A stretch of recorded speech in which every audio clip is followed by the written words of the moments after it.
Desgracia. Vamos a ver cómo lo manejamos en la consulta y eso todos los días. Todo el tiempo me transfieren pacientes con gastritis, ¿no? La gastritis es un diagnóstico histológico. No cometan ese error. Porque gastritis, bueno, a no ser que haya sido diagnosticado con endoscopía e histología. Si no, solo dispensa, no es. Bueno, vamos a ver, dijimos que el estómago tiene funciones motoras, tiene funciones digestivas, vamos un poquito para entrar en materia, junto a hacer algunas cositas, ya que nos interesa saber, que conozcan, que se acuerden de la fisiología, de la anatomía. La anatomía sabemos que tiene fondo cuerpo alto, ya lo sabemos. ¿Ya? Pero desde el punto de vista funcional, el estómago se divide, ¿no? Tiene que ver con las glándulas, ¿ya? Las glándulas sucínicas. ¿Por qué es importante? Por la función que cumple la digestión, ¿ya? La digestión requiere, miren, mucho jugo gástrico. ¿Cuánto produce? Hemos dicho 1.5 litros por día. 1.5 litros por día. ¿Y cuál es el pH? El pH es de 1 a 3.5. Esto sí tiene que saber como de memoria, ¿no? Para poder subir, bajar a pH, eso debe ser. De 1 a 3.5, 1.5 litros por día, doctor. Y esta es la glándulas. Tenemos que saber en el estómago, tenemos dos tipos de glándulas. Las glándulas oxínticas o gástricas que están en el cuerpo gástrico y las glándulas pilones en el píloro. Hay diferencias entre los dos, aunque funcionalmente se parecen, pero tiene diferencias porque producen diferentes sustancias.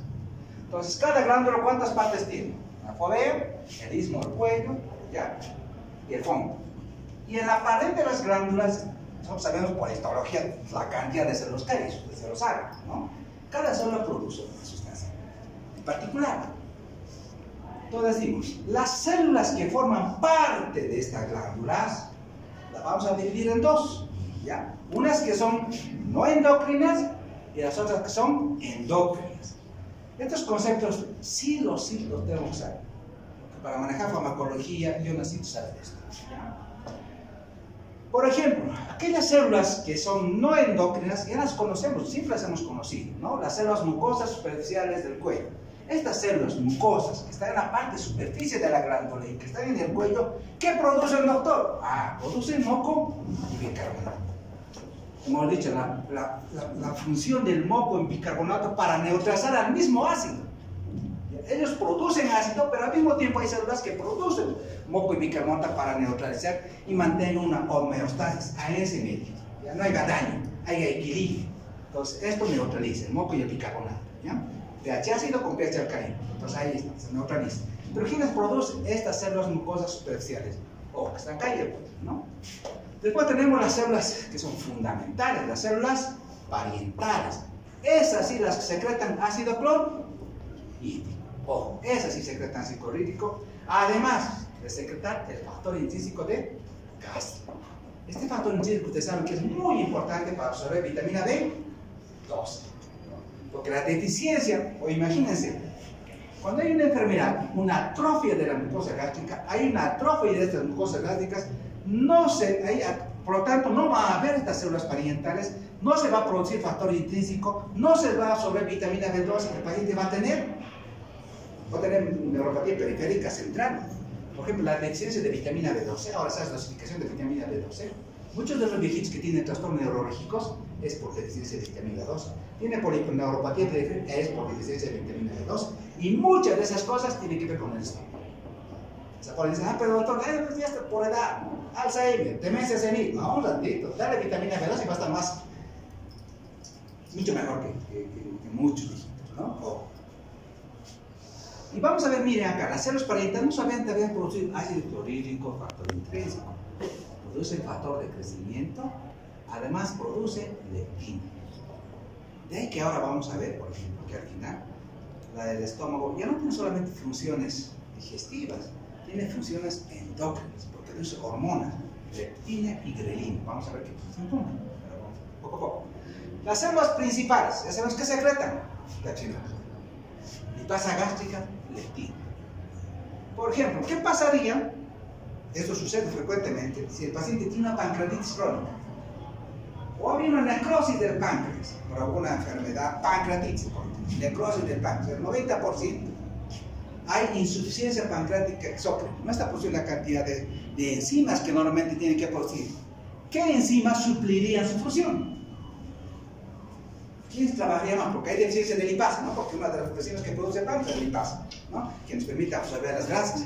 Pero si yo no tengo lipasa pancreática, ¿qué otras enzimas cumplirían esa función? Esta empieza a trabajar, la lipasa gástrica. ¿Tenemos cuántos tipos de lipasa? 3, ¿no? Vamos a dejar. La lipasa salivar, la lipasa gástrica y la lipasa pancreática. 3 enzimas que digieren las grasas. 3. Pero si falta una, las otras cumplen esa función. Trabaja más, se produce más. Y el organismo trata de hacer eso. Entonces, esta lipasa funciona cuando hay deficiencia de lipasa gástrica. ¿Y cuáles son las células endócrinas? Aquí están, ¿no? Están utilizadas en la base de la glándula. Tenemos las células D. Las células D, por ejemplo, están en las glándulas gástricas, pero también están en las glándulas pilóricas. Estas células D que producen somatostatina. Esto debo saber. Tanto las dos producen somatostatina, ¿no?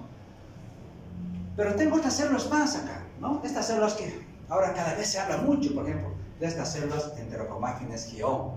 ¿Por qué? Porque estas producen 2 hormonas, la grelina, la ovestina. Y además hemos dicho la otra célula pariental que producía leptina. Miren, hay otras hormonas y entonces ya cumple el estómago, ya tiene otras funciones.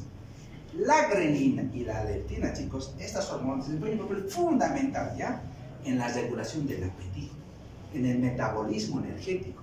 Porque tiene funciones ahora el estómago, funciones también endócrinas, ya no solamente digestivas, funciones endócrinas. Muchos están trabajando sobre esto. Se habla mucho. ¿Por qué no le das leptina? ¿Por qué no le das grelina? Entonces, ¿dónde se produce? ¿Qué función cumple? Pues ya las tenemos que saber. Tiene funciones también endócrinas. Y las que liberan histamina son las células enterocromáticas light, estas células que ya las conocemos, siempre las hemos conocido, y las otras que liberan también péptido, natriurético reticular, serotonina, pero esas no cumplen mucha función, digamos, digestivas, ¿ya? Son otras funciones. Las que cumplen funciones son estas. Por ejemplo, la glándula pilórica, que libera, las tiene células C, G, y la G que produce gastrina. Esa es la que estimula, ¿ya? Por ejemplo, ¿qué pasará, por ejemplo, en el síndrome de Soji-Reyes? Hay un tumor productor de gastrina. Y si ese tumor produce mucha gastrina, ¿qué va a hacer la gastrina? Actuar sobre las células parietales para que produzca mucho ácido. Al haber mucho ácido, en el estómago hay úlceras por todo lado. Tumor productor de gastrina. La gastrina estimula la producción de ácido, actuando sobre la célula parietal. Estas son las funciones que cumplen. Se hace un cuadrito para que, ¿a qué función cumple? La gastrina estimula la célula gástrica. La somatostatina la I, además de tener otras funciones también, ¿ya? La histamina estimula el secreción gástrico, sí, estimula, ¿ya? Mire, la grelina, ¿qué hace? Es una hormona oxigénica, estimula el apetito, la grelina. ¿Qué pasa con la leptina? Es anorexigénica, inhibe el apetito. Por ejemplo, si uno quiere bajar de peso, muchos endocrinologos han utilizado leptina para bajar de peso de sus pacientes. Los que utilizan leptina. Y están utilizando estas hormonas que son gástricas, ¿ya? Pero que cumplen funciones, ojo, metabólicas y endócrinas. La leptina y la grelina se está hablando mucho ahora de eso, ¿no? En endocrinología. Por el boom del sobrepeso, ¿no? Bueno, si nosotros vayamos bajando, lo que nos interesa es fundamental es empezar a ver del ácido clorhídrico. Del ácido clorhídrico, ya hemos visto. Esto me interesa. ¿Quién la produce? Las células parietales. ¿Qué principalmente producen? Estas células, ácido clorhídrico y factor lipídico. ¿Qué función cumple el ácido? ¿Cumple o no cumple una función? Es bactericida. Ese pH de 2 mata todo, excepto el helicobacter, ¿no? Que crea su nube de amonio, vamos a ver. Crea su propia defensa, ¿ya? El helicobacter. Y hay otra bacteria también que sobrevive, se ha demostrado. Por ejemplo, el helicobacter tuberculosis también sobrevive. Hemos tenido en el hospital por un caso de tuberculosis. Pero ¿quién dijera, no? Pero doctor, ¿cómo sobrevive en un pH ácido? Hay casos, porque la tuberculosis, ¿qué cosas no compromete? Hay tuberculosis en todo lado, ¿no? Excepto las paneles, es decir, pelos, uñas. Excepto eso, hay tuberculosis en todo. Todo tipo de tuberculosis, gangrena, tuberculosis pulmonar, Y aunque no crean, sí, la tuberculosis es muy frecuente. En nuestro medio tenemos harta tuberculosis. Hay lugar sacar de lugar. Los que viven, por ejemplo, Sacaba, hay harta tuberculosis en Sacaba. Los que viven de Valle Alta, hay harta tuberculosis en Valle Alta. Y vienen, muchos pacientes me lo mandan, pero aquí con adenopatías, tuberculosis ganglionar, tuberculosis pulmonar, tuberculosis pleural, tuberculosis. Tenemos harta tuberculosis en nuestro medio. Seguimos diagnosticando. Ascitis de origen determinada, tuberculosis. Hay tuberculosis, pero sobrevive al pH. ¿No? Bueno, tiene una acción bactericida. Pero ojo, no hay que aprovecharnos de eso también, ¿no? Yo les decía, por ejemplo, en terapia intensiva no se suprime mucho la producción de ácido, porque es un mecanismo de protección que le estaríamos quitando a muchos pacientes. Los utilizamos mejor protectores gástricos, sucralfato o árados, ¿no? Ranitidina, no tanto IBPs. ¿Ya? Es fundamental que el ácido clorhídrico absorbe, y eso y calcio no absorbe. ¿No absorbe o no absorbe? Claro que sí. Por ejemplo, cuando ustedes les dan a los chicos, a sus niños en pediatría, han visto, les dan sulfato fesoso. El sulfato fesoso, ¿qué tiene su composición? Sulfato fesoso más ácido ascórbico. Más ácido ascórbico. Entonces, ¿por qué? Porque también tiene funciones absortivas. Le acompaña el hierro con el ácido. Entonces, el ácido ascórbico cumple esa función, ya de absorber el hierro. Oh. Bueno, el factor intrínseco tiene que ver muy bien, mucho con la absorción de vitamina B2, ¿no? Porque en gastroenterología, ¿qué nos interesa? Cuando ustedes vean un hemograma, a ver, lo primero que tienen que ver, siempre me he dicho, los índices hematimétricos. Lo primero, si hay anemia, lo correlacionan con los índices hematimétricos. ¿Ya? Si es una anemia aguda, ¿qué dijimos? ¿Los índices hematimétricos se alteran o no? Si es aguda, no se altera. Si es crónica, se altera. ¿Ya? El volumen corpuscular medio, la hemoglobina. Ahora, si el volumen corpuscular medio es mayor, de mayor tamaño, es una anemia macrocítica megaloblástica. ¿Y quién es responsable? Vitamina B2. O sea, ustedes ya viendo un hemograma pueden hacer diagnóstico de deficiencia de vitamina B2. Entonces, cuando vemos una alteración, dice, pero doctor, tiene una anemia, sus índices hematimétricos, es una anemia macrocítica, megaloblástica, o es deficiencia de ácido fólico, deficiencia de vitamina B12. Y echa el diagnóstico. Viene solamente un hemograma, ¿ya? Viene un hemograma. Entonces es importante eso. Aunque esto usted ya lo sabe, solo estamos recordando, o esto ustedes ya deben saber. Solo estoy recordando para que ustedes capten algunas cositas. Esto también me interesa que sepan. Por ejemplo, ¿qué hace? ¿Quién la produce? ¿Qué función cumple? Las células principales hemos dicho que producen pepsinógeno. ¿Por qué es importante esto? Porque yo este concepto lo utilizo mucho en la hemorragia digestiva. Ya les dije, por ejemplo, ¿qué pasa? Se trata como pepsinógeno, pero el pepsinógeno es inactivo, ¿no? Para que sea activo tiene que unirse ¿a quién? Ácido clorhídrico, ¿no? Pepsinógeno más ácido clorhídrico igual pepsina. La pepsina sí es una enzima protolítica, la degrada todas las proteínas. Pero ojo, depende del pH. Su acción de la pepsina depende del pH. ¿Ya? Ojo, métanse en la cabeza. Depende del pH. Miren. Entre un pH de 5, comienza 5.0 a 3.0, la activación es muy lenta. ¿Ya? Pero es mucho más rápida con su activación. Su pH es menor a 3.0. Se activa mucho más rápido. Pero conociendo eso, yo veo esto. ¿Qué dice? La actividad de la pepsina es dependiente del pH. ¿Pero por qué, doctor? Por esto. Ella actúa en un rango óptimo de actividad de pH de 1.8 a 3.5. Si yo le subo el pH, ¿qué pasa? Si el pH se encuentra por encima de 3.5, la pepsina se inactiva. Entonces, ¿qué hago cuando hay hemorragia digestiva por una úlcera? ¿Por qué nosotros hacemos infusión con omeprazol? Muchos estudios científicos han demostrado que hacer la infusión de omeprazol, 5 ampollas de omeprazol en 500 cc de fisiológico para 24 horas, o 8 miligramos kilogramo peso, ojo, ¿no ves? Y ya hace que el pH suba arriba de 6. O sea, logro conseguir que el pH suba arriba de 6. Entonces, si el pH está arriba de 6, ¿qué pasa con la pepsina? La ha inactivado la pepsina. Por lo tanto, ¿qué pasa con la hemorragia? Ya no hay más hemorragia. ¿Por qué? No se olviden que la vía final de la hemostasia es la formación del coágulo de fibrina. Ahí acaba la hemostasia, ¿no? Y la fibrina es proteína. Y si esta pepsina estuviera activa, la degrada la proteína, la destruye la proteína. Por lo tanto, el paciente siempre va a estar en hemorragia. Como esta la ha inactivado, entonces el coágulo de fibrina se hace estable. Cero sangrado. Esa es la explicación del por qué nosotros hacemos infusión con omeprazol para hemorragia activa por úlcera, no por base, por úlcera. Bueno, entonces acá estos ya saben. Por ejemplo, ¿esto para qué me sirve? A ver. Todos los pacientes que vemos en la consulta, ¿cuántos son mujeres?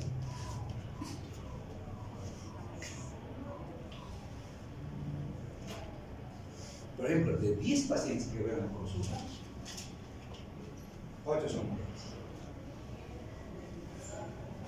Y de las 8 mujeres, la mayoría, digamos, por no decir todas, están arriba de los 50, 60 años, ¿no? Hay pocas que son jóvenes. La mayoría están 50, 60, 70, viejitos todo. Me parece geriátrico mi consultorio, ¿no? Me lo traen aquí, la edad de sus mamás viene. ¿Qué está pasando, chicos? Eje cerebro-intestino, ¿ya? Eje cerebro-intestino. A todas las viejitas les ha hecho todo. Hemograma normal, endoscopía, colonoscopía normal, nada, ¿no? Y no había nada. El doctor, si tengo dolor, el doctor se queja mucho que su dolor, que no puede comer, que no sé qué, los hijos, ¿no? Todos. Bueno, y uno dice, bueno, voy a primero descartar causas o signos de alarma, ¿no? Que no haya perdido peso. ¿Ha vomitado? No, doctor. ¿Ha hecho melena? No, doctor. ¿Ha perdido peso? No, doctor. Ah, tranquilo. Entonces ya después la estoy bien. Y veo con lograr hemograma, no hay anemia, entonces no es signo de alarma, entonces ya estoy bien. Y le sigo pidiendo, ¿no? Sangre oculta en heces. Ah, negativo, doctor. Ah, entonces ya tampoco estoy evidenciando pérdida, tampoco hay pérdida, ¿no? Y la albúmina más le pido, ¿no? Una albúmina normal, doctor. Entonces la absorción está bien. No está perdiendo ni por abajo, ni por arriba, la absorción está bien, la anemia está bien, todo está bien. Y al final, endoscopia y colonoscopia. A todas las viejitas tengo que hacer eso, porque si no, no me creen, ¿no? No se le diga por más que yo le diga, ¿no? Pero una vez que les hago, chicos, a todos, cuando uno tiene problemas pépticos por helicobacter, generalmente son personas jóvenes, ¿ya? En personas debajo de los 40 hay que estudiar si helicobacter hay que descartar. Si no es funcional, es helicobacter, tengo que buscar el helicobacter. Pero los pacientes a partir de los 50, 60 años, todo tiene que ver con esto. Y uno dice, ¿por qué? ¿Por qué por qué este paciente tiene mucha carga ácida? ¿Por qué siempre está con problemas pépticos, ácidos o ácido-pépticos?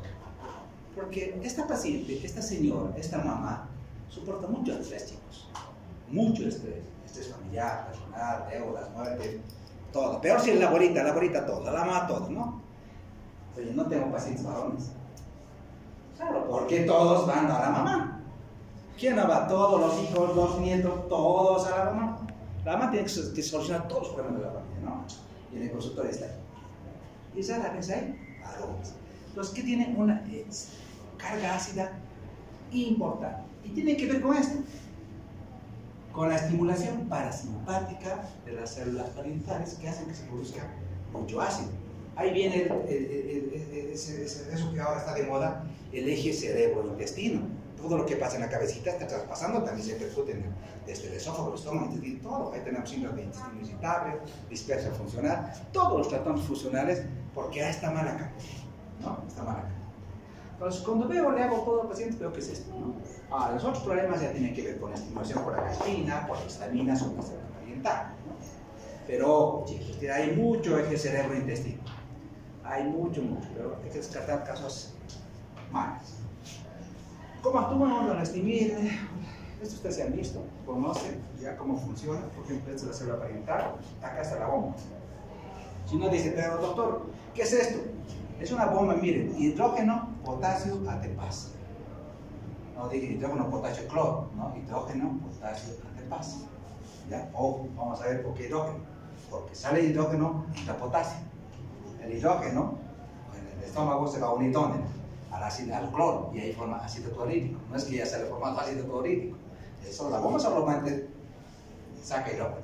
Por eso, por ejemplo, hemos dicho los IBPs, por ejemplo, de tercera generación, hemos dicho los IBPs se dividen en primera generación, segunda generación y tercera generación. El tercera generación es el vonoprazán. Es el último IBP que está saliendo de tercera generación, que hay en Estados Unidos todavía no tenemos en Latinoamérica. En Japón lo utilizan en sus protocolos, todos lo utilizan. Dice que ese IBP, por ejemplo, es 100 veces más que el omeprazol. Entonces suprime la producción de ácido, cero, ¿no? Muy alcalino. ¿Cómo actúa? A través del canal de potasio. A través de su mecanismo de acción es bloquear el canal de potasio. ¿Ya? Nosotros ponemos el hidrobón, pero bloquea el canal de potasio, ¿no? Ese es su mecanismo de acción. Pero bueno, esta es la célula por oriental, miren cómo está estipulado, la célula de heterocromáticas, la gastrina, la histamina, ácido, hidrógeno. Y vamos a ver acá. Este es un cuadrito facilito, ¿no? Para que puedan entender. Hemos tratado de buscar muchos cuadros para que puedan entender a ver cómo se produce el ácido clorhídrico. Normalmente, fruto del metabolismo celular o aeróbico de la célula, es una célula parental, ¿no ven? Ya quiere energía que le da las mitocondrias, el ATP. ¿Qué se produce? Fruto de ese metabolismo, mucho CO2. Miren, el CO2 que está produciendo, fruto de ese metabolismo, ¿a dónde se une? Se une al agua en presencia de acetilcolinesterasa y forma ácido carbónico. El CO2 se une al agua en presencia de esta enzima, la acetilcolinesterasa, y forma ácido carbónico. Y se divide en hidrógeno y bicarbonato. El bicarbonato entra a la sangre y al salir de sangre entra bicolor. Entra bicolor, es como si una marea alcalina entra hacia la sangre. Pero al mismo tiempo sale de la sangre, cloras la célula parental. ¿Ya? Y por el otro lado, el hidrógeno se va a la bomba. A la bomba de hidrógeno potasio te pasa. ¿Qué es lo que hace esta bomba? Saca el hidrógeno. ¿Bien? Lo está sacando el hidrógeno. Está metiendo potasio. Saca hidrógeno, mete potasio. Y en la luz, ¿no?, de esta célula se une el hidrógeno con el cloro y forma ácido clorhídrico. Ese es su mecanismo. Así se forma el ácido clorhídrico. ¿Ya? Así se forma. Entonces, eso ya solamente para que usted sepa. Hemos dicho que con los IBPs, por ejemplo, se une a estas bombas de hidrógeno potasio de una manera irreversible. O sea, y no se las sueltan más. No las sueltan más, las inactivan totalmente. Pero como el organismo, mire, va sintetizando. Si bien las zonas se han activado, cada 36-90 horas no se sintetiza estas bombas. Las células siguen produciendo, ¿no? Las células siguen formando a través de la ATPasa, se generan, ¿ya? Pero esto es importante. El 70% de estas bombas, las que están resintetizándose, son activas con el desayuno. Por eso es que los IBPs siempre se deben dar media hora antes del desayuno, ¿ya? Antes de las comidas. Por esto, cuando se están activando, hay que pegarlas, ¿ya? Mojo, 70% se activan con el desayuno, media hora antes, por esta explicación, ¿ya? Siempre media hora antes. Bueno, entonces cuando vemos patologías, chicos, ahora vamos a ver patologías relacionadas con el ácido. Esto ya hemos visto. ¿Qué pasa con el ácido en el esófago? Desde flujo crónico ácido por una alteración estructural, por descomplicación. Desde esofagitis hasta cáncer, ¿no? Esofagitis, base y cáncer. En el estómago, ¿qué tenemos? El exceso de ácido va a producir, ¿no?, úlcera gástrica. Imagínense, si ese paciente de la tercera edad tiene úlcera gástrica, puede ser solamente porque tiene mucha carga ácida por estrés, ¿ya? Puede ser solamente, en muchos casos es solamente eso, ¿ya? Mucha alta carga ácida hace que tenga úlcera y sangre. Le hacemos histopatología, negativo para magia, ¿ya? Puede ser una causa. Tos, que toma AINES. Los AINES inhiben la producción de prostaglandina, disminuye el flujo sanguíneo mucoso, más hipoxia, úlcera, ¿ya? Puede tener dos cosas. Imagínense si tiene Helicobacter más. Ahí estamos charlando, ¿no? Tres cosas que hacen daño a una misma persona. Entonces, ¿esto puede ser úlcera? Sí. Los AINES, los úlceras. Si tiene un tumor más de sol y nariz, estamos charlando, ¿no? Pero eso vamos a encontrar en el estómago, pero también vamos a encontrar eso en el duodeno. Miren lo que ocasiona el exceso de ácido. Entonces, vamos a hablar ahora de aquellas enfermedades que están asociadas con el Helicobacter. Miren, este bichito parece. Acá yo la tengo miedo, ¿no? Todo dice, pucha, hay que tenerle miedo. Lamentablemente, lo hemos visto con Alejandro, estamos viendo en el hospital, por ejemplo, hay pacientes que tienen el cáncer gástrico avanzado a partir de los 30 años inclusive. Acá la prevalencia, dice la prevalencia de infección, otra cosa es enfermedad y otra cosa es infección por Helicobacter. Ya nosotros estamos colonizados con el Helicobacter desde la niñez. Nos hemos colonizado, vivimos con el Helicobacter. Por eso es que cuando a usted se le hace la prueba, ¿no?, de ELISA para Helicobacter, todos son positivos. ¿Saben? Porque tenemos. Pero no todos desarrollamos la enfermedad. Vivimos con el Helicobacter. Se dice que la prevalencia mundial es del 50%. ¿Ya? Aún dice, lo 50%. ¿Cuánto creen que es que la prevalencia de acá, de nosotros, en Bolivia, por ejemplo? De Helicobacter, ¿cuánto creen que es la prevalencia? 70. Más, 85%. Nuestra prevalencia es altísima. ¿Ya? Los países subdesarrollados, poco desarrollados, con falta de servicios básicos, que viven en hacinamiento, la prevalencia es altísima. ¿Y eso por qué? Yo tengo que ver si la prevalencia es alta, acá en nuestro medio, acá en Bolivia. Por ejemplo, en Brasil está 60, 65, está más bajitos, ¿no?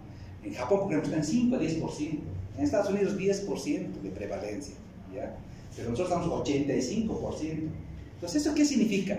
Que yo debo pensar siempre que cualquier problema gástrico puede estar relacionado con Helicobacter, ¿ya?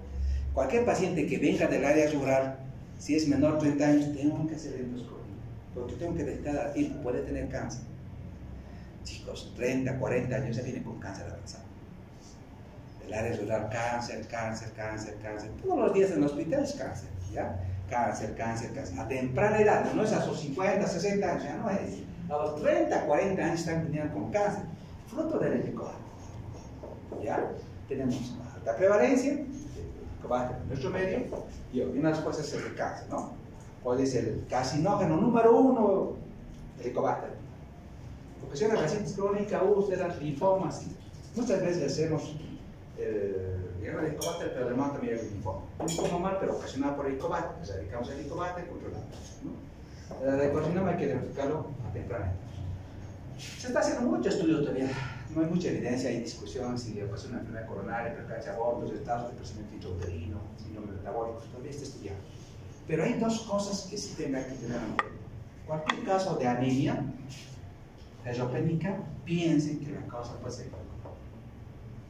Entonces, si nomás, por ejemplo, ha venido una paciente de Estados Unidos al consultorio y le han hecho la manga gástrica. ¿Ya? Y ya, probablemente le puso la manga gástrica, todo. Resulta que tenía una anemia. ¿Ya? Una anemia. Entró al hospital por coledotiasis, por resolvimos los problemas. Pero tenía una anemia crónica joven, una paciente de 24 años, mamá de un hijo. Doctor, durante el tiempo, y eso me han dado, pero me ha hecho biopsia, nada, me ha hecho ciego, y al final la quedó con hierro, de por vida. Oye, te descubre. Le hacemos endoscopia, coloscopia, hacer un screening, ¿no? Para buscar el caso de la anemia, hacemos todo. Y la biopsia me dice Helicobacter pylori 3 cruces sobre 3. La biopsia. Le hemos hecho erradicación del Helicobacter. Se llama la causa de su anemia era Helicobacter. Y siempre nosotros como médicos tenemos que buscar la causa. ¿Ya? Y la curva trombocitopénica también idiopática está relacionada. Entonces, chicos, de todos los pacientes que estamos infectados, algunos podemos reinfectar, pero chicos, solamente el 10-20% se hacen sintomáticos. O sea, no todos los que estamos colonizados vamos a ser enfermos. ¿Ya? Solo un porcentaje. Nosotros podemos estar acá. Pero un 80% que somos asintomáticos. Han hecho estudios de muchos así, jóvenes, todos tenían gastritis crónica, con endoscopía, con biopsia, todos tenían gastritis, pero ninguno tenía molestias, ninguno tenía dolor, nada, todos tenían gastritis crónica, ¿ya? Pero inactiva. En muchos casos hay gastritis crónica, pero no son sintomáticos. Los sintomáticos solamente son 10-20 por 100. Bueno, esto vamos a hablar de la patogenia cuando vemos un poquito más úlceras. Vayamos a esto que me interesa, dispepsia. Este es el primer diagnóstico, es la primera causa de consulta en la consulta externa en el hospital. Dispepsia, todo es dispepsia. Vamos a ver, ¿cuál es la definición de dispepsia? Disconfort abdominal o dolor en epigastrio hipertecno, pero tiene que tener un mes de evolución. ¿Ya? Pero acá dice, puede haber llenura precoz y postprandial. Esto les decía a ustedes, esto es importante. ¿Ya? Aunque no para ser, yo siempre digo, ¿qué importancia tiene, por ejemplo, la llenura precoz y la plenitud postprandial? ¿Qué importancia tiene? Porque, ¿qué significa llenura precoz o plenitud postprandial?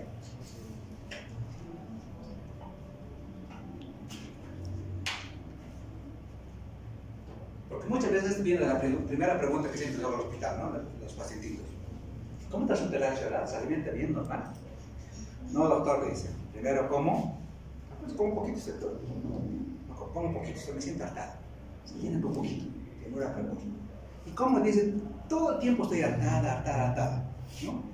Normalmente va a estar hartadita después de la comida, eso es normal, eso es fisiológico. Pero no puede estar todo el día. Entonces cumple el criterio de plenitud postprandial todo el día. Si tiene plenitud, si tiene llenura precoz, también es un síntoma de alarma, porque me están diciendo gastroparesia obstructiva.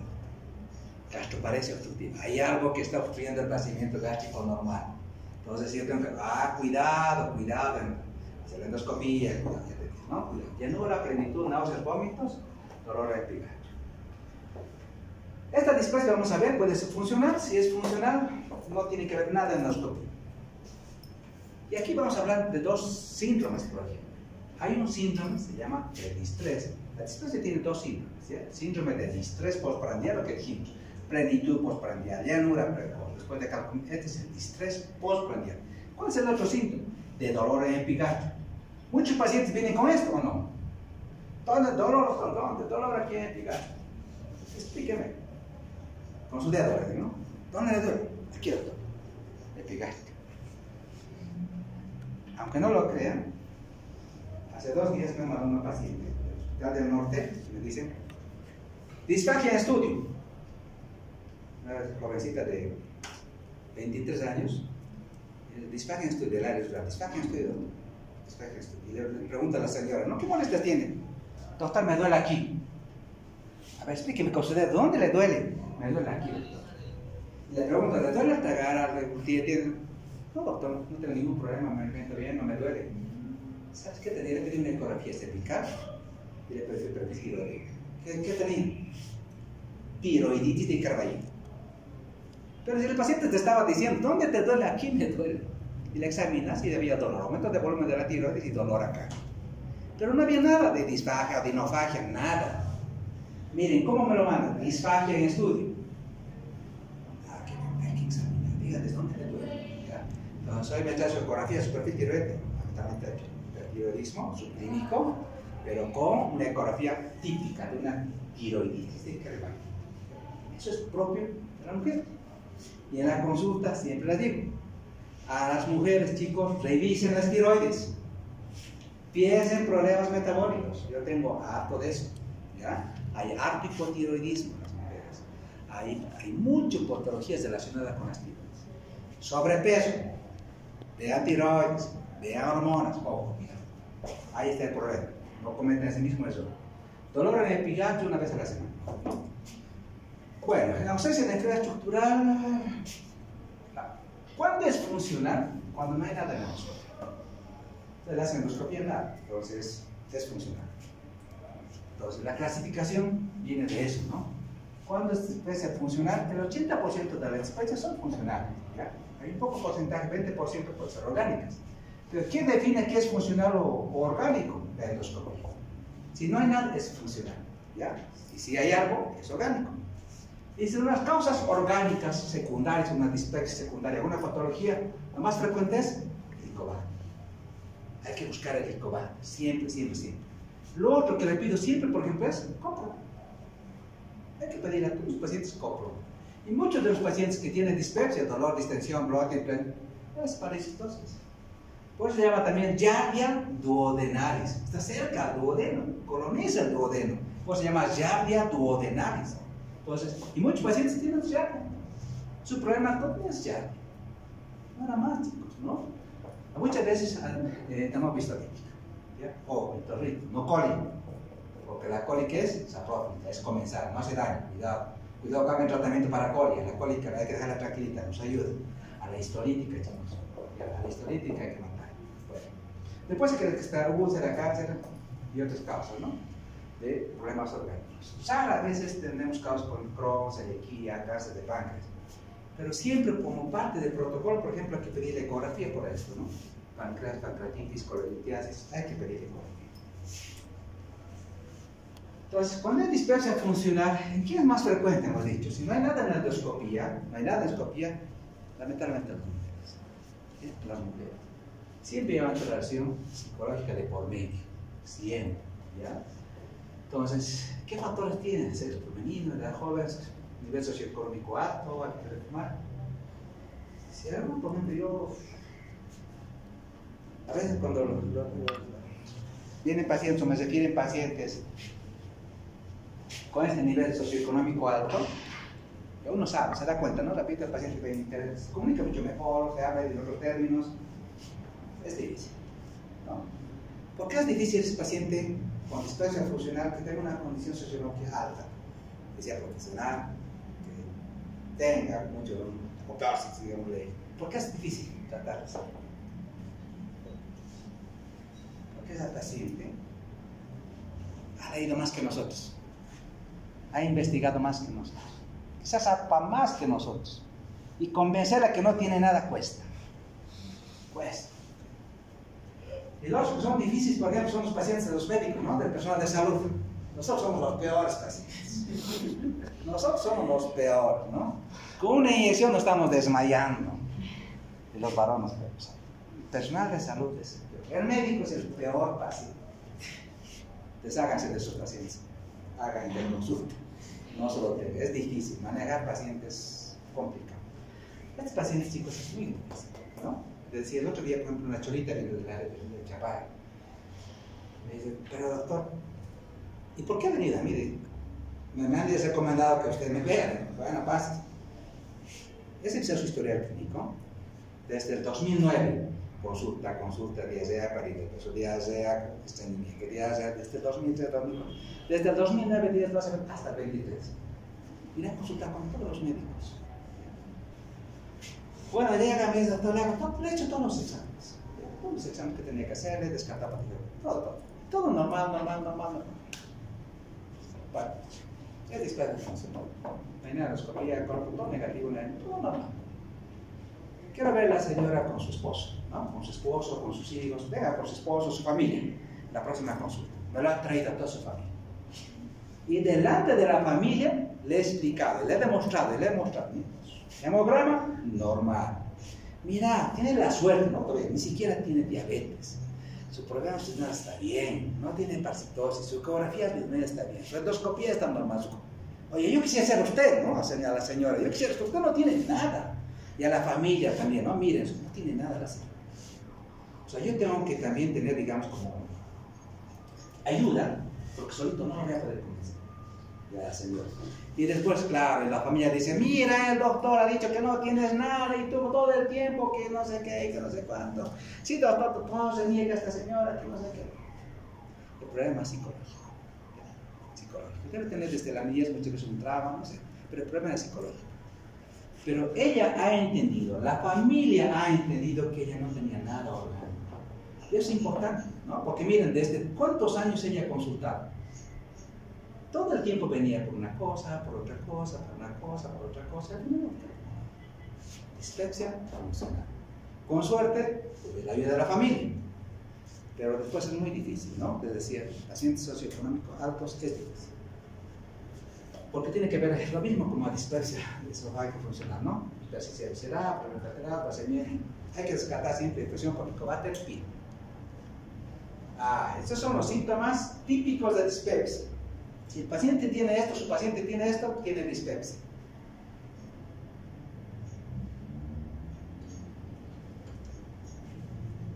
Aquí hay una cosita más que a lo que ustedes ya saben se ha incrementado.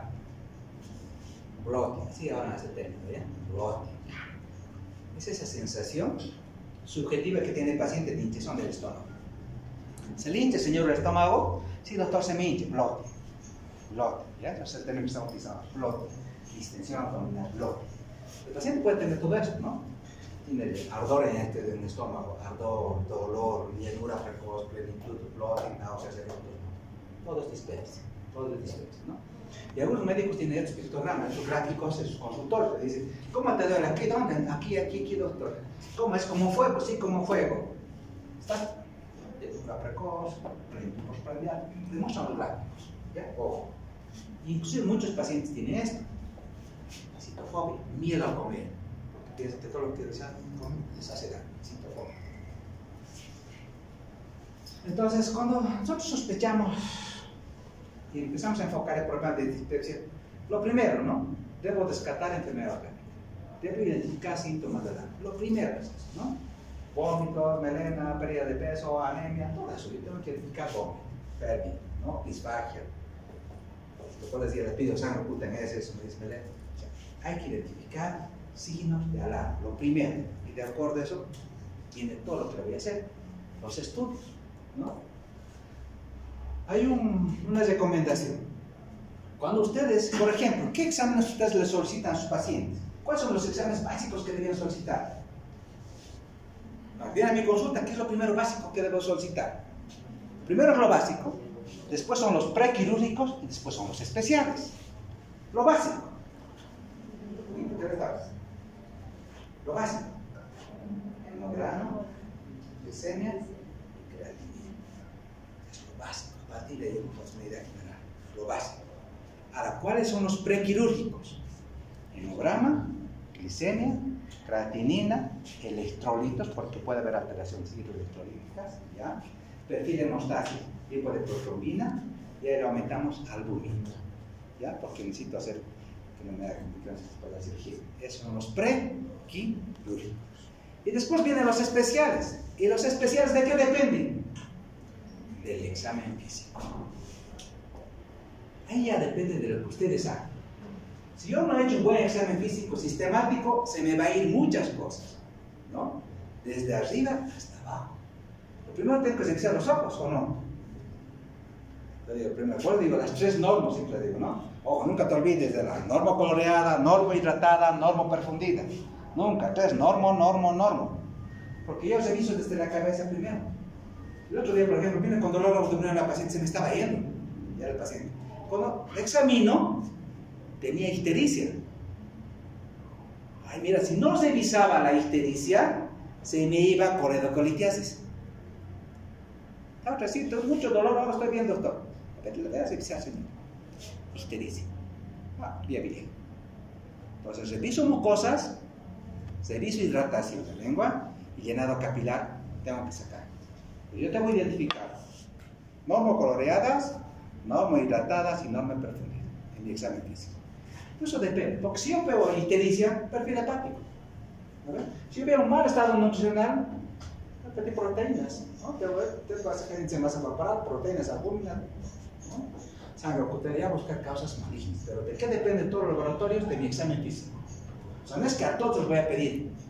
Pues yo voy a pedir los exámenes en la función de que mi examen me llegue, ¿no? Pues después le pedimos ELISA para Helicobacter pylori, le pedimos copro, ¿ya? Copro siempre, porque aquí está parasitosis, ELISA para amebas diarrea, siempre. Sangre oculta en heces, carbopertina fecal. Por ejemplo, la carbopertina fecal estamos utilizando mucho para descartar enfermedad inflamatoria intestinal. Si el paciente tiene una pérdida de peso enflaquecida mujer, carbopertina fecal, ¿ya? Ahora, por ejemplo, estamos en el hospital, elastasa fecal. Elastasa fecal es para ver insuficiencia pancreática exócrina, elastasa fecal. Pero bueno, estos estudios ya lo estamos haciendo para ver un poquito más, profundizar sus estudios, ¿no? Pero es importante que sepan que esto es lo que normalmente solicitamos, ecografía simple, ¿ya? O ecografía simple para keratitis, descarga. Bueno, entonces yo quiero descartar ese diagnóstico de Helicobacter.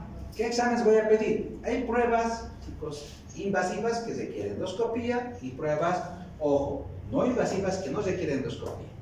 De estas pruebas invasivas que requieren endoscopía, estamos utilizando todos los días es la histología o la inmunohistoquímica, ¿ya? Principalmente el diagnóstico histológico.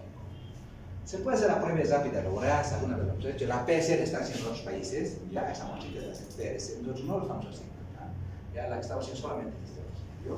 Se podría hacer cultivo, sería lo ideal hacer un cultivo para Helicobacter o no. Sería lo ideal, ¿no? Hacer un cultivo y antibiograma. Es una bacteria, yo quiero saber puede cultivarla, en qué medio ustedes hacen, que se desarrolle y ver el antibiograma. Es lo ideal, pero es difícil, no se puede. Se quieren medios especiales de cultivo, ¿ya? Es muy sensible y además muy costoso. Entonces, en ningún país los protocolos de tratamiento para Helicobacter contemplan el cultivo. No se puede, ¿ya? No se hace. De rutina no se hace. No sea que el paciente, digamos, pero con mucho cuidado y laboratorios que tengan experiencia para hacer esto, ¿ya? Lo ideal sería eso, cultivo y antibiograma, pero no se está haciendo. Es muy especial y muy costoso. Pruebas no invasivas. De estas cosas se hacen las pruebas serológicas, la urea marcada con carbono 13 del aliento, la prueba del aliento y los antiguos fecales. De estos estamos haciendo todos. Las pruebas serológicas y las fecales. ¿Por qué? Bueno, vamos a ver enseguida. Entonces a todos le vamos a hacer endoscopía, sí. Hemos dicho que la endoscopía es imprescindible. La descartar funcional, orgánica y endoscopía. Mientras más antes, depende cuándo la endoscopía, depende del tiempo, del lugar, ¿no? En otros países a los 60 años, en nuestro país a menos de 35 hay que hacer endoscopía, ¿ya? Como dice acá, la endoscopía define que es funcional, ¿ya? Y es erradicar el Helicobacter siempre que sea posible, ojo, hay que erradicarlo. Y en la endoscopía dice, ojo, nos va a dar esto, ¿no? ¿Qué ven ustedes acá? Como nódulo, ¿no? Completos con otros tipos especiales, azul de metileno, indigo carmín, miren, bolitas. Eso se llama la gastritis nodular, como nódulos en la mucosa, ya sea en antro o en cuerpo gástricamente se llama el diagnóstico, los endoscopistas, cuando es diagnóstico, doctor, tiene gastritis nodular. Cuando ven esto ya le toman biopsia. ¿Ya? ¿Ven gastritis nodular? Biopsia. Si no ven ninguna alteración mucosa normal, no toman biopsia. Ya no hay nada. Pero si ven esto, ya toman biopsias. El gastritis nodular se han tomado biopsias. Se han tomado biopsias. Bueno, para la endoscopía siempre hay que suspender, ¿no? Los IVPs y los antibióticos. Hay que suspender. Pero no solamente me sirve la endoscopía para hacer el diagnóstico, ¿no? Endoscópico, tomar biopsias, sino también para descartar causas o alteraciones histológicas. Por ejemplo, una gastritis crónica atrófica.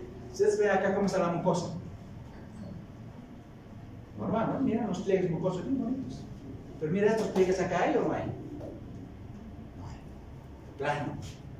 Es una gastritis crónica atrófica por Helicobacter positivo, que puede haber una atrofia de la mucosa. Y la atrofia de la mucosa gástrica es precancerígena, es un pasito del cáncer. Ojo, de mucho cuidado. Hay pólipos en el estómago, mire, es un pólipo gástrico, que muchas veces son malignos, ¿no? Es como los pólipos de la vesícula, hay que extirparlos, hay que hacer histología, ¿no? Hay que sacarlos, ¿no? Úlcera y cáncer gástrico. Nos permite descartar todo eso. Cuando yo mando, por ejemplo,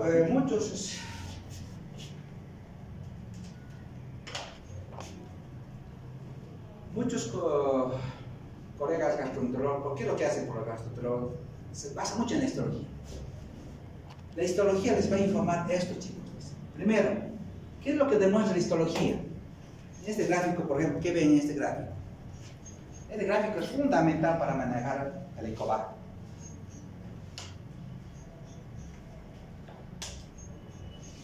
¿Cómo, doctor? ¿Qué le llama la presión de ese gráfico?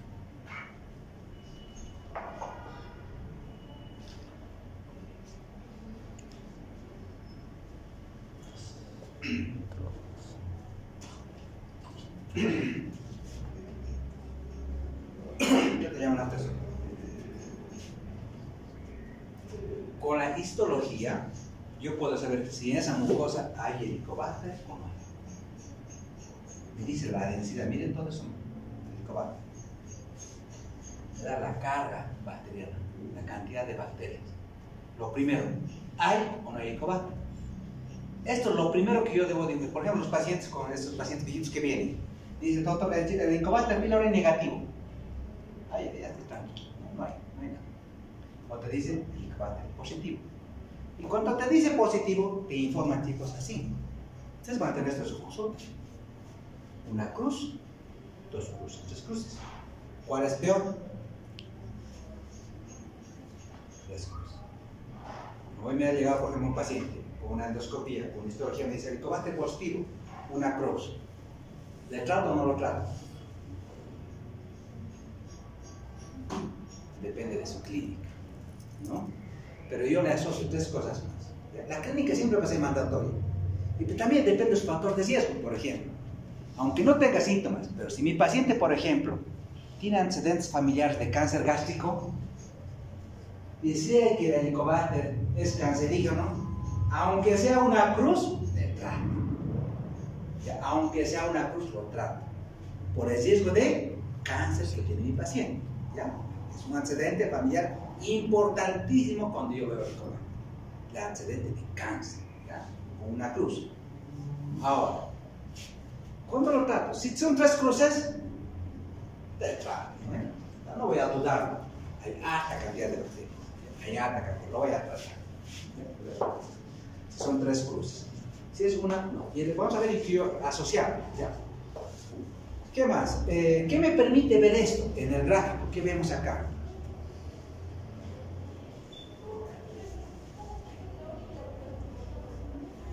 La actividad. Esto es importante, porque la actividad es leve, o sea, tiene, por ejemplo, muchas veces, miren, de esa viejita me dice, no hay Helicobacter, no hay cáncer, no hay nada. Pero doctor, hay una actividad inflamatoria severa. ¿Eso para qué le sirve? Para dar idea. ¿Ves?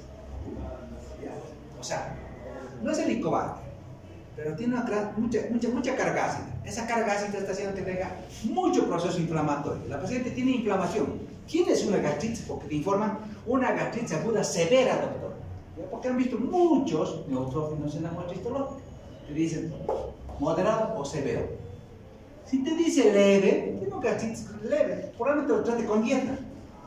¿Ya? Con gastroprotección nomás, o sea, sucralfato y nada más.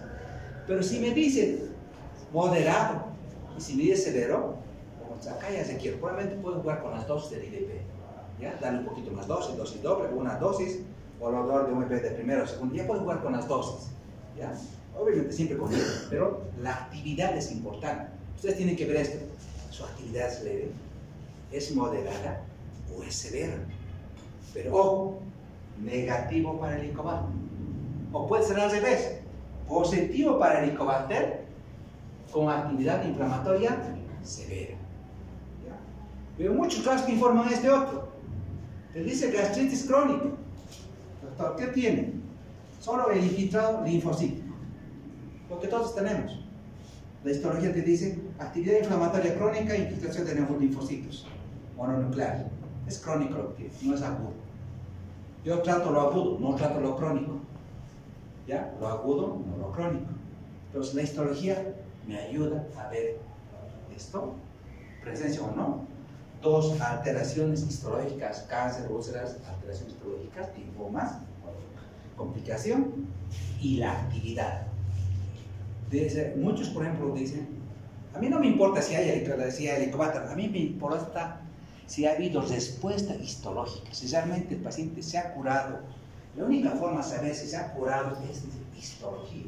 Claro, no siempre a todos vamos a poder hacer porque es crónica, no siempre, pero lo ideal es hacer el seguimiento, dicen, con histología. ¿Ya? Con histología. Peor si tiene antecedentes de cáncer de primer grado, ¿no? Peor. Entonces, la histología muchas veces define la conducta, chicos. Y estos son los cuadros que nos ayudan. Y luego, si veo esto, es peor todavía, ¿no? 1, 2, 3 lo trato. Severo lo trato. Entonces, y con uno lo pienso, ¿ya? Tengo que ver otras cosas más. Por ejemplo, la prueba de serología, ELISA le pido o no le pido en sangre. Ustedes van a ver, muchos no les piden. Pero de hecho ya uno investiga. Es cosa de investigar. Medicina es investigando, ¿no? Es investigando medicina. No sé si estás comentando, porque en Chile está haciendo un estudio muy bonito. ¿Ya? Lo que dice la endoscopía en Chile es cara. No se puede hacer a todos endoscopía. Por lo tanto, dice, vamos a ver si con la serología, hasta con qué títulos de IgG en sangre nos pueden dar la certeza de que realmente existe infección activa por el Helicobacter. Ellos dicen, cuando los títulos son arriba de 100, han visto que hay concordancia con antígenos fecales y hay concordancia con histología. ¿Ya? Yo he hecho en mis pacientes. A mis pacientes, a todos les pido IgG. Les pido antígenos fecales semejantes. Les pido histología. Y en todos, ¿ya? Cuando yo veo que hay concordancia, todos por ejemplo tienen este es de un paciente, 151, y lo normal es hasta 20, está por arriba de 100. Este mismo paciente, vamos a ver más adelante su caso clínico, lo vamos a ver con ustedes, tiene todo. Todos los pacientes que tienen estas tres cosas alteradas, en todos, la IgG tiene títulos altos, chicos. Cuando realmente es positivo el antígeno fecal, es decir, cuando la histología está alterada, cuando hay 3 cruces en la histología, pues esto les puede ayudar en un lugar donde no se puede hacer endoscopía, donde no se puede hacer, puede ser solamente serología, pero siempre y cuando el paciente tenga clínica y sus títulos estén altos. Ojo, decía, en Chile están haciendo ese estudio y ya lo va a publicar recién, está ya en la última etapa, donde ya han dado, ¿no? Es decir, en una conferencia, estamos haciendo este estudio, estamos comparando esto, ELISA, para el IgG, estamos comparando antígenos, estamos con histología, y hay coherencia de doctores. ¿Ya? Por el costo, ¿ya? Ahora, entonces, ¿qué hay que pedir IgG, no? Si es bajo, no sabemos. Puede ser positivo. Si es títulos bajos, solamente memoria antigénica. Entonces, los títulos altos sugieren infección antigénica. Si a mi paciente, por ejemplo, ¿por qué esta prueba no sirve para monitorizar al paciente con infección por Helicobacter? Por esto, chicos. Si yo identifico títulos altos, ¿no ven? El momento del diagnóstico está alto. Yo quiero saber si en el seguimiento, por ejemplo, puede haber seguimiento a las 4 semanas o a las 8 semanas. No me permite hacer, ¿por qué? Por esto. Estos títulos de anticuerpos, después del tratamiento, duran aproximadamente 6 meses circulando en la sangre. O sea, hay una cicatrización serológica tardía. O sea, todavía hay memoria antigénica. O sea, hay anticuerpos que están circulando. Por lo tanto, para hacer y confirmar la erradicación, ¿me sirve o no me sirve? No me sirve. No me sirve. Por eso es que nosotros utilizamos antígenos fecales semejantes para ver esa erradicación. Ya, antígenos fecales semejantes. Esto. Ya les pedimos a las 4 semanas, luego dicen a las 8 semanas, por eso pedimos. Antígenos fecales semejantes. Esta, por ejemplo, ¿quién puede hacer? Está recomendado, por ejemplo, ¿en pediatría se hace o no? ¿Hay Helicobacter en pediatría o no hay? Infección por Helicobacter. ¿Hay o no hay? Aunque no crean. Obviamente, menor de 15 años es eso. Chicos, ¿no? Jóvenes, niños, ¿no? 10 añitos, 8 años, ya hay infección por Helicobacter. Como no le puede hacer de rutina una endoscopía, le puede hacer antígenos fecales en feces. Ese paciente que se trata de estómago se me hincha, cuidado, antígenos fecales en feces. Pero ya a través de ello puedo confirmar, ¿no? Fundamental para diagnosticar infección activa por Helicobacter. Este método diagnostica infección activa. Entonces, si es positivo, es infección activa. Por ejemplo, el paciente que me sale una sola cruz en la histología, pero que resulta que su copro es negativo, su anticuerpo es negativo, su clínica es asintomática, no la trata, si no tiene factores de riesgo, no la trata. Pero identifica un problema más, ¿no? El problema tenía un problema por la parte, tenía un problema psicológico, tenía mucha carga, entonces no lo tenía. Entonces, los antígenos fecales, chicos, en ese es importante en los niños, ¿ya? Ojo. Solo que a veces da un paso negativo, no hay que confiarse. No hay que confiarse.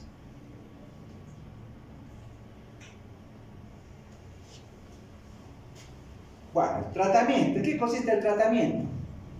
¿Voy a tratar displasia por Helicobacter? Sí. Después va a funcionar dieta procinética con neuromodulación, apoyo psicológico, probablemente se quiere la paciente, pero cuando es Helicobacter, sí. Cuando yo quiero tratar el Helicobacter, pues hay 3 reglas de oro. Para hacerlo más simple, dice, ¿cuáles son las 3 reglas de oro? Tratamiento, las 13. ¿Cuándo?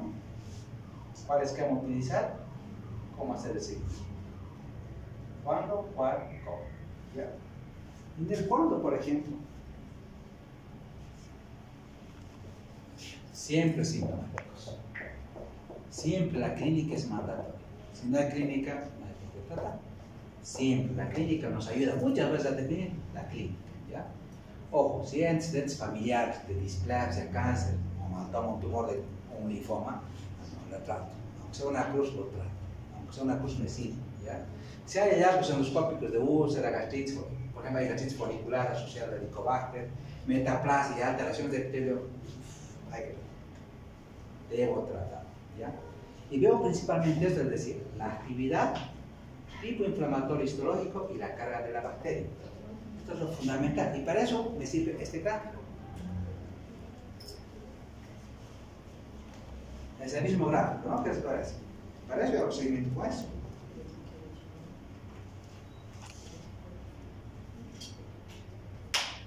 Entonces, carga bacteriana, actividad inflamatoria, es fundamental. ¿Cuál? Por ejemplo, dice, en el cual hay tres A's. Adherencia. Hay que explicar al paciente la importancia del tratamiento. Estamos quemando 3 antibióticos. Vamos a todos los antibióticos y IBP. Hay que explicarle bien que tiene que haber una adherencia mayor al 90%. Si no, mejor no comenzar el tratamiento. Hay que explicarle, o a la mamá. No, las viejitas que vienen por la vida ni siquiera se acuerdan qué medicamento tienen que tomar. Nada. Si hay Helicobacter en una viejita, es que la familia. ¿Ya? Y al joven hay que explicarle, mire, tiene que haber esto, ¿no? Lo más importante, cuando yo utilizo cualquier esquema, chicos, la anacidez, o sea, el pH tiene que ser mayor a 6 por más de 18 horas. Por eso es que el esquema, por ejemplo, ahora se ha cambiado. Le decía, utilizábamos antes como IBP, utilizamos todos los protocolos de la omeprazol. Ahora, el mejor, ¿cuál creen que es? El esomeprazol. Ha cambiado. ¿Por qué no el omeprazol, por ejemplo? ¿Por qué no era el omeprazol? Por el metabolismo, ¿no? Eso tiene metabolismo hepático, por así. En cambio, porque se ha demostrado, por ejemplo, acá en Colombia hay muchos estudios, en México también, en Colombia, tenemos dos tipos de personas, los que son metabolizadores rápidos y los metabolizadores lentos. En Colombia son metabolizadores rápidos. ¿Eso qué significa si son metabolizadores rápidos? Que la vida media de medicamentos permanece poco tiempo en el plasma. Entonces la actividad es mínima. Entonces tiene que ser dosis dobles. En otros países son metabolistas, por Japón son metabolistas, pero en Colombia son rápidos, son metabolistas rápidos. Entonces no tenemos que subir muchas dosis. Entonces, de ahí que han salido los IBPs de segunda generación, que es el esomeprazol y el rabeprazol. ¿Ya? Estos no requieren ese metabolismo enzimático, no hay interacciones, no depende, nada, tienen otro tipo de metabolismo. ¿Ya? Por lo tanto, su efectividad es mayor.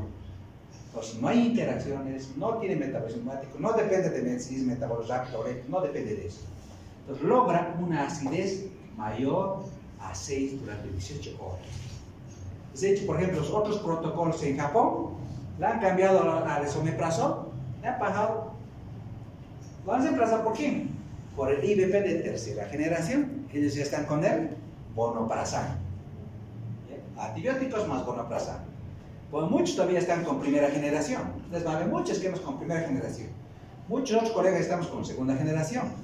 Y otros países ya están con tercera generación de IBP.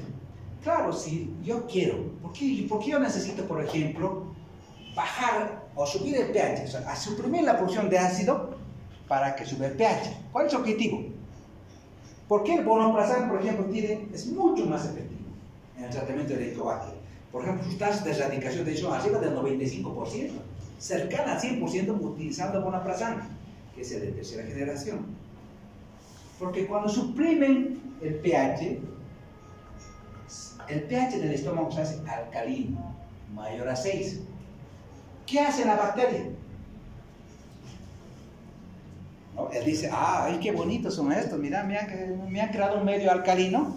Normalmente él se creaba su medio alcalino, su nube de amonio, ¿ya? Él se alcalinizaba su medio, su hábitat. Pero ahora nosotros le hemos creado un medio alcalino. Entonces él empieza a replicarse. Dice, ahora, me voy a replicar más, ¿no? Y cuando está replicando, le pegamos con los antibióticos. Entonces, le estamos engañando a la bacteria. ¿Ya? Estamos engañando. Por eso es que mientras más subimos, el pH se sube más arriba, ella se replica más y nosotros con los antibióticos. Esa es la idea de crear una acidez, subir el pH mayor a 6 por mayor tiempo y mejor se forma, ¿no? Ojalá algún día tengamos los IVPs de tercera generación. Lo otro, ¿qué ha cambiado? El tiempo de duración.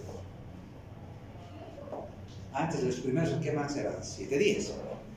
Han subido a 10 días.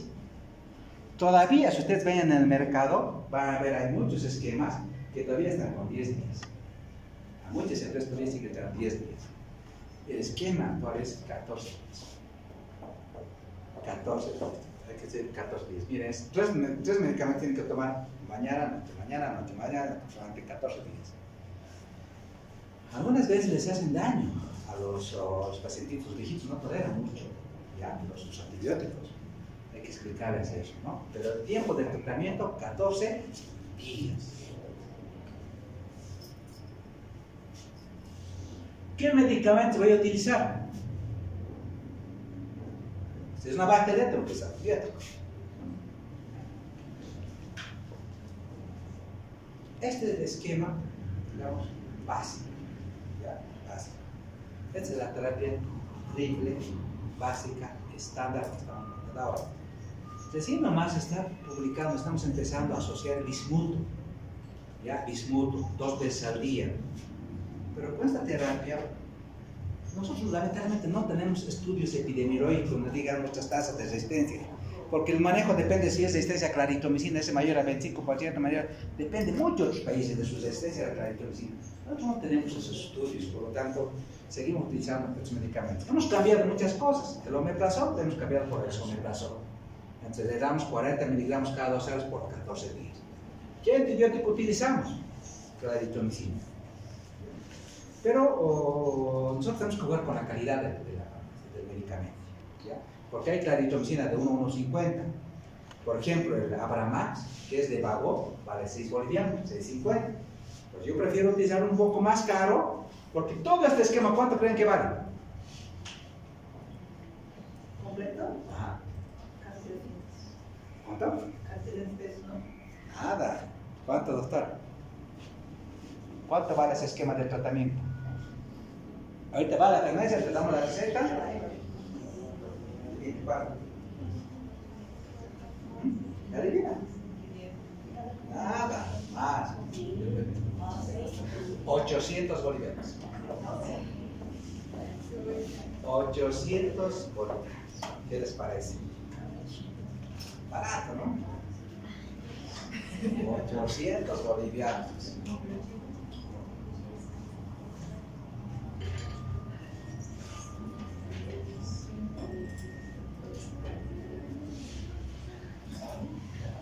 Bueno, en nuestro medio hay varios estudios que se han hecho desde a más temprana edad, en lugares, digamos, del área rural, donde no utilizamos muchos antibióticos. Tenemos todavía tasas de dedicación altísimas. ¿Ya? No, hasta ahora, por ejemplo, yo no he reportado un caso, hasta ahora, ninguno que me haya dicho que ha fracasado. ¿Ya? Obviamente no tenemos estudios grandes como hacen en otros países, ¿no? Pero los que estamos manejando no hemos tenido. ¿Ya? Con este esquema está. ¿Ya? Entonces, ¿qué hacemos, por ejemplo, estos 800 bolivianos? Imagínense, yo voy a quemar este esquema. Oye, 800 ya me duele, ¿verdad? 800, cuidado. Seguro si realmente necesita mi paciente. Los otros esquemas están entre 400, 500, varía. Pero este es el más carito, ¿no? Ahora, a esto, lo último que estamos asociándole a este esquema, en algunos casos, porque ya depende de la viveza de cada uno de ustedes, ¿no?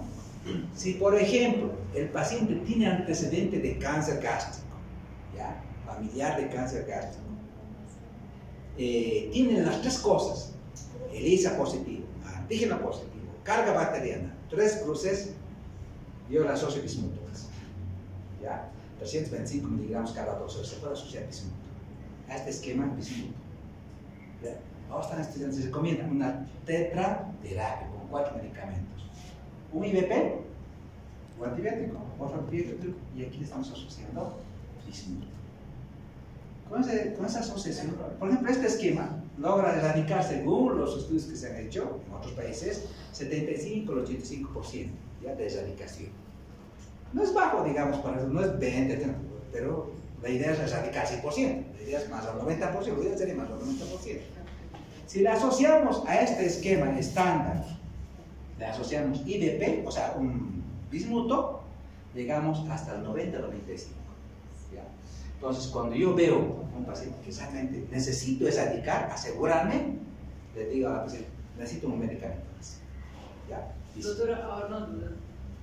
Si el H. pylori es negativo, bien, ¿y por qué estoy utilizando la amoxicilina?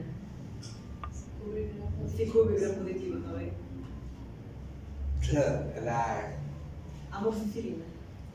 Pero no te olvides que el espectro de acción de los, por ejemplo, de los... ¿Cuál es la familia de los medicamentos antibióticos? Los beta-lactámicos, ¿están en ese grupo? No, no, la amoxicilina. Es penicilina. No, es otra familia. No, la penicilina, pero ¿en qué familia, por ejemplo, están la amoxicilina, la amoxicilina? ¿Qué es eso? ¿Seguro? Sí, y adentro de ellos de las penicilinas. Amoxicilina de las penicilinas. O no sé si está en el grupo de las aminopenicilinas, o sea, porque no, la penicilina está dentro del grupo, digamos, ¿no? Pero hay grupitos, subgrupos, penicilinas, aminopenicilinas, cefalosporinas y todo. Exacto, de los beta-lactámicos. Hay dos espectros de acción. Por ejemplo, la amoxicilina son de amplio espectro. Cubren gran positivo y gran negativo. Exacto, pero excelente para gran positivo, ¿no? Gran negativo. Este es gran negativo. Exacto. Yo entiendo por qué se desenactara la medicina, pero... No, o sea, si tú recibís el espectro de acción, la bacteria es gran negativa. Claro, sí, el gran negativo, lo igual. ¿No? Tiene que llegar. ¿Ya? Por ejemplo, hay una terapia dual. ¿Y qué consiste la terapia dual? Solo utilizo dos cosas. Amoxicilina y un IBP. Pero utiliza amoxicilina a dosis altas. 1 gramo cada 6 horas. Dosis altas. Y un IBP también a dosis altas. Pero están probando esquemas. Ese esquema, por ejemplo, muchos países ha hecho un estudio diciendo no es bueno. Ya hay terapias concomitantes, hay terapias terapias. Depende mucho si, por ejemplo, tu paciente es resistente a la amoxicilina, lo le vas a cambiar por metronidazol, lo vas a cambiar por levofloxacina. Mucho depende de la resistencia, ya depende mucho del uso previo de antibióticos. Siempre que aseguramos, tomó antibióticos, ¿quiénes toman antibióticos? Los viven en la ciudad, tiene más acceso a los antibióticos. El personal de salud tiene más acceso. Nivel socioeconómico alto tiene más acceso a los antibióticos. Eso sí, hay alta resistencia a la claritromicina, a la clarita, hay alta resistencia. Eso sí yo tengo que asegurarme, probablemente un antibiótico más, en este caso bismuto. ¿Ya? Bismuto. A esto me voy a asegurar y voy a asociar bismuto más. Pero mucho depende de cada paciente. Mucho depende de cada paciente. Pues este esquema estándar. Puede variar, va a variar, etcétera, alérgico, sus antibióticos, de dónde viven, si tienen antecedentes de cáncer, va a variar, ¿ya? Y va a variar también de todo lo que encuentra en el laboratorio, en histología, va a variar mucho de eso. Entonces, el tratamiento siempre es personalizado, ¿ya? Siempre recomiendan, ¿no? Primero dicen, tenemos nosotros, por ejemplo, hemos hecho estudios que nos digan de resistencia locales a los antibióticos, no tenemos. Personal hay que averiguar. Muchos pacientes tienen, por ejemplo, tienen pacientes patologías crónicas, los diabéticos tienen insuficiencia a repetición, tienen resistencia a muchos antibióticos. Ahí tengo que pensarlo, ¿ya? Pero esa es la triple terapia, eso me pasó clarito a Mauricio, ¿no? Por 14 días, ¿ya? Entonces, ¿cómo verifico la erradicación?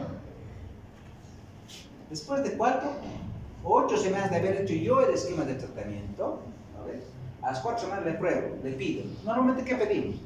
La prueba de aliento con urea se puede hacer, no lo estamos haciendo. Creo que en otros lugares está, creo que vale 1.000, 1.200, ¿ya? Pero nosotros nos hacemos con esto. Antígenos fecales cenizas. Si esto sale negativo, hace radical. ¿Ya? Es una prueba que dice que es negativo. Porque no te olvides que la prueba positiva sale positivo. A las 4 semanas de tratamiento le vuelves a hacer la prueba para ver si es erradicado, esto sale negativo. Si esto es negativo, es erradicado. Pero ¿qué es lo más importante? Siempre dicen la histología. Pero si tu paciente tiene cáncer, te repito, hacer la historia, hacer el seguimiento con histología. Siempre dice, mira, siempre sugiere endoscopía con biopsias, porque dice esto es importante. Importa, dice, la respuesta endoscópica e histológica al tratamiento, no tanto la presencia o la ausencia de la bacteria. Esto lo he dicho, por ejemplo, uno de los más expertos que hacen manejo de estos pacientes. Ellos, claro, manejan mucha polisesistencia, pacientes que son ya están con el último esquema, ¿no? Con triple, con 4 terapias, o sea, concomitantes. Siempre, a veces, depende de cada paciente. Si pueden hacer ustedes un control histológico, háganlo, ¿ya? Si no, solamente antígenos fecales en heces. Y lo más importante, la relación médico-paciente. Siempre es importante. Hay que hablar al paciente, hay que explicar si es funcional, que no es cáncer, tumores, nada, que no hay nada grave, si es solamente funcional, que muchas veces se debe al estrés, lo que hacemos con los pacientes. Hay que hablar de eso, ¿ya? La relación médico-paciente es fundamental. Bueno, les voy a mostrar solamente este casito para acabar. Este es un caso clínico de un paciente que tiene en su hospital de 35 años, dolor abdominal, solitario urinario, es su hemograma. Los hemogramas, ustedes ven, si no hay eosinofilia, siempre buscamos eosinofilia para ver si no hay parásitos, todo normal. Tiempos todo normal, glucosa normal, nada normal. Su examen de orina, ¿qué es el examen de orina? Nitritis positivo, infección urinaria, sospecha, ojo, ¿no? Si no hay síntomas, no hay que tratarlos. Helicobacter, ya miren, este mismo paciente. Fíjense que para Helicobacter, 151, nada más que Chagas, mira. Hay ELISA para Chagas positivo. Más joven, con Chagas, con Helicobacter. Ecografía, solo grasita en el hígado, esta es dosis hepática grado 1, porque la vemos todos. Antígenos fecales en heces. Helicobacter pylori positivo. Su valor está en 62. No, normal no está bien. 2 pruebas. ELISA y Helicobacter. Copro, nada. Endoscopía. Gastritis nodular de Aff. Histología. Gastritis crónica folicular con actividad moderada. H. pylori, 3 cruces sobre 3. Sí, evidencia de atrofia metrófica negativo para malignidad. Con estos estudios se trata clínica, ELISA, fecales, endoscopía, ¿no? Entonces, con el tipo de esquema sin problemas, proceso de aplicación, negativo, ha negativizado sus copros, no hay antígenos fecales en heces. No, así es como vamos. Chicos, nos vemos en la próxima clase.